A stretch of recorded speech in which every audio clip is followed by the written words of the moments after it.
Pernah kamu perhatiin nggak? Kenapa orang kaya nggak kelihatan sibuk cari uang? Padahal kita orang biasa kerja dari pagi sampai malam, gaji numpang lewat, dan selalu mikir, gimana caranya nambah penghasilan? Ternyata jawabannya ada di sini.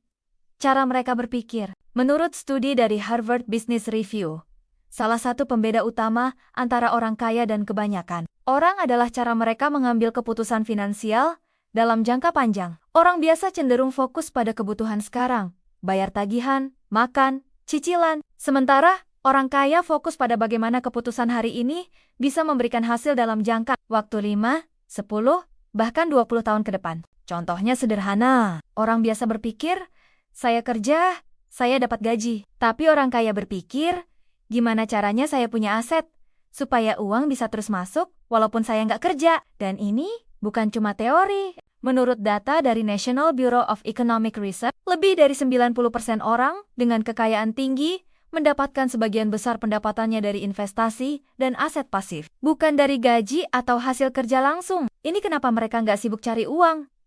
Karena uangnya datang dari sistem yang mereka bangun, bukan dari waktu dan tenaga yang mereka tukarkan setiap hari. Jadi bukan soal lebih kaya dari awal, tapi soal bagaimana mereka mengatur uang yang datang. Mereka belajar keuangan, investasi, leverage, dan membangun koneksi. Mereka tahu, waktu itu terbatas, tapi uang bisa tumbuh kalau diarahkan dengan benar. Di sisi lain, banyak dari kita yang terlalu sibuk cari uang, sampai nggak sempat mikir soal bagaimana cara memutar uang. Akhirnya capek di tempat.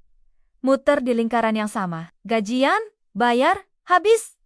Gajian, bayar, habis. Sekarang pertanyaannya bukan lagi, kenapa mereka nggak sibuk cari uang? Tapi, kapan kita mulai mikir kayak mereka?